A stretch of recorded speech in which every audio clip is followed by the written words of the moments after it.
mean, those are the fun parts, you know, that's how it works, you know, music is indefensible.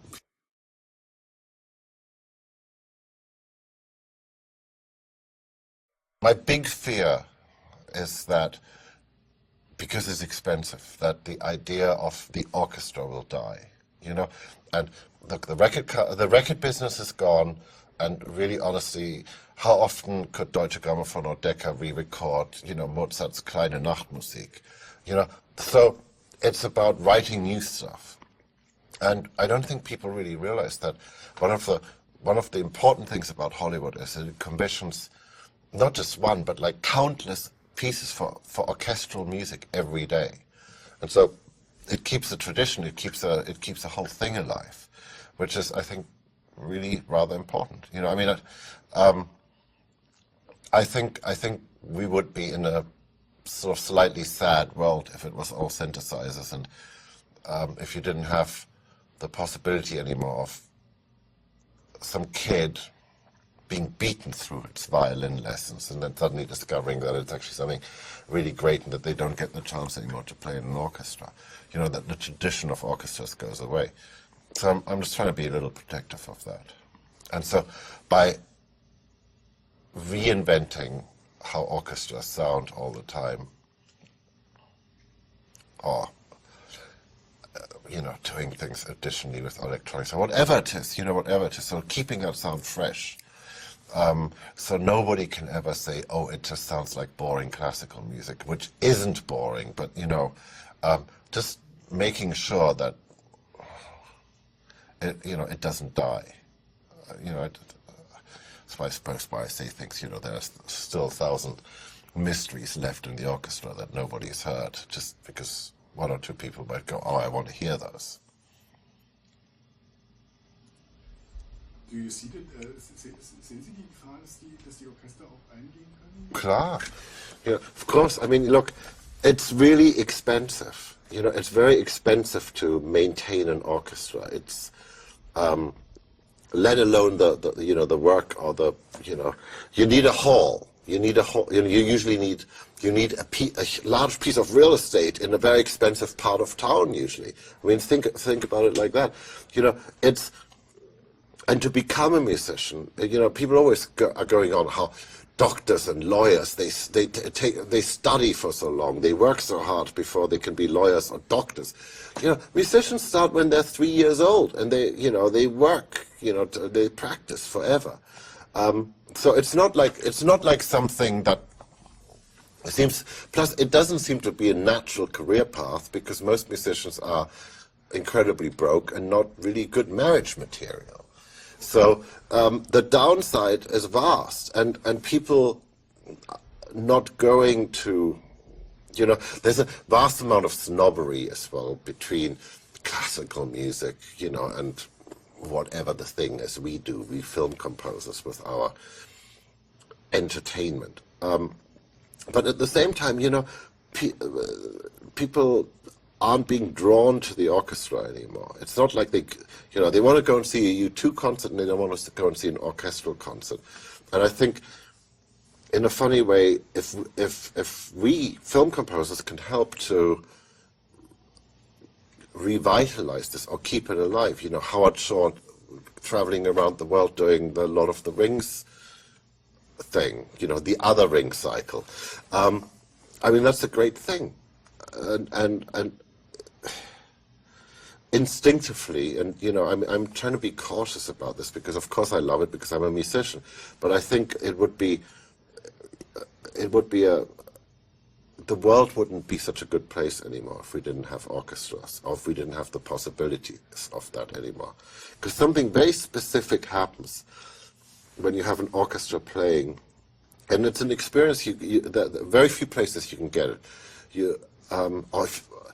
It's 100 people aiming like a laser beam, the same emotion in the same direction, and it's a very powerful thing. And if you go and see an orchestra, it's it's mind-blowing sometimes. It's absolutely mind-blowing that you can have this experience, you know, and the sense of humanity and community that sort of gives you, is it's not the internet. It's something different. Was ist das Gefühl, was für Sie für ein Gefühl? Okay, I'll move forward. So ein großes Orchester, also nicht zu dirigieren, aber eben sozusagen Sie mit Stoff zu versorgen, sozusagen, und dann das eigene auch zu hören, wenn 50, 60 Leute dann das zum Leben erwecken. Wie ist das? The weird thing is, because by the time I get to the orchestra sessions, I'm so burnt, I'm so tired, I'm so worried about so many other things that for the first few hours, I'm just happy they're getting through it, and I'm just happy that they're not taking the music and throwing it on the floor and going, we're not going to play this crap.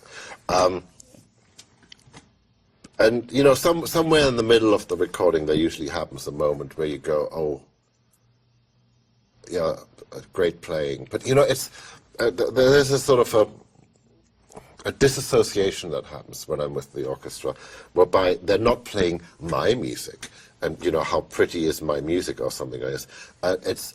I'm strictly there for them to play the music for this movie, and it's not... So I'm there to encourage them, and I'm much more focused on them having a good time and them really being able to go and deliver performance. So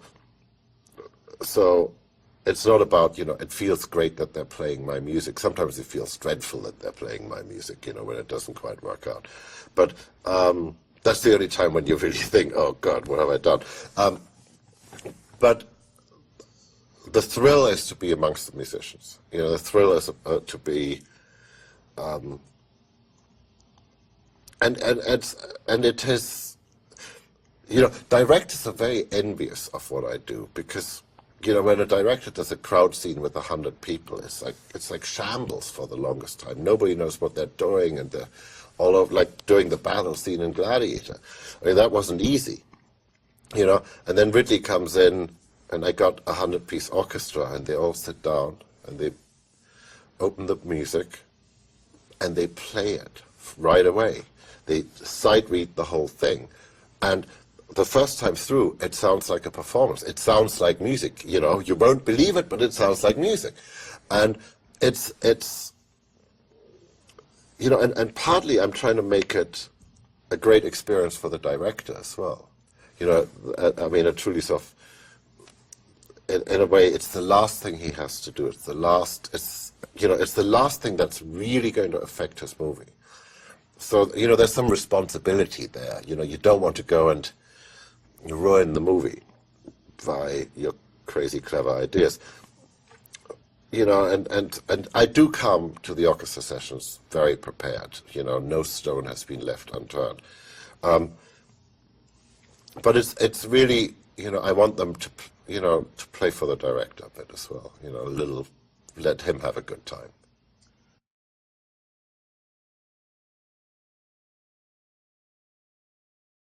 The turning points, being born is a good one. That's an important thing.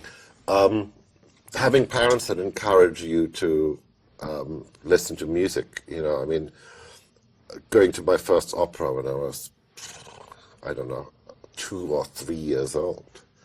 And loving it, being surrounded by a lot of music, going to school in England,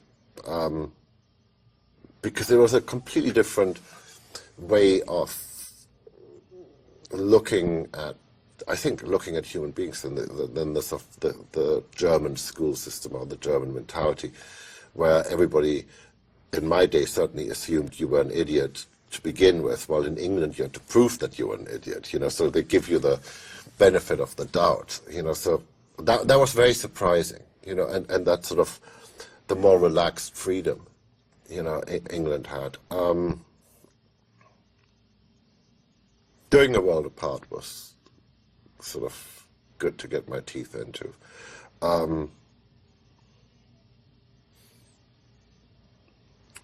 Yeah, Rain Man, of course Rain Man was a huge step. But, I think the bigger part of that was to arrive here and see how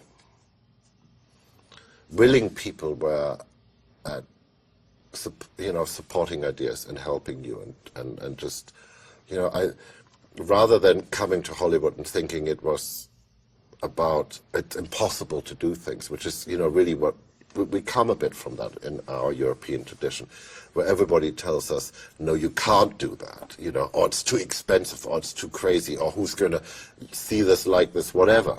The idea of no, or a culture of no. While here it really was quite the opposite. Hollywood gets accused of being repetitive. Of course it's repetitive, but at the same time, if somebody comes up with a new idea, if Chris Nolan wants to come and do Inception, okay, it might have taken him 10 years to go and do Inception, but eventually he'll get it done. Eventually somebody will go, yeah, that is interesting to do now. And I'm not sure if if he had done it 7 years ago, let's say, I don't know if he would have done as good a movie as well. But I find, the surprising thing after Europe was, how welcoming this place really was, and how prepared to take chances it was.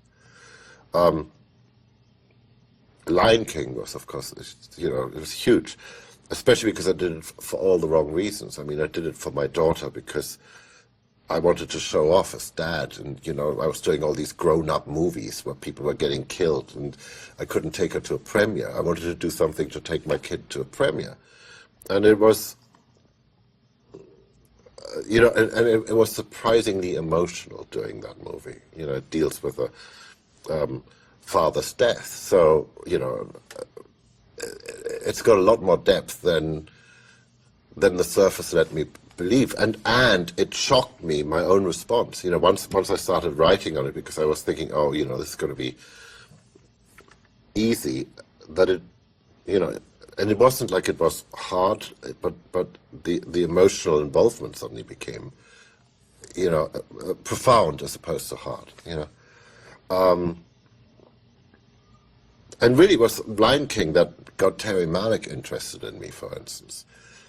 Terry loved Lion King and wanted me to do Thin Red Line. So, all these things are, working with Ridley Scott. I mean, we've done some really good movies together, and they're stylistically so different. I mean, Black Rain is so different from Thelma and Louise, it's so different from Gladiator, it's so different from Hannibal, it's so different from Black Hawk Down, it's so different from Matchstick Men.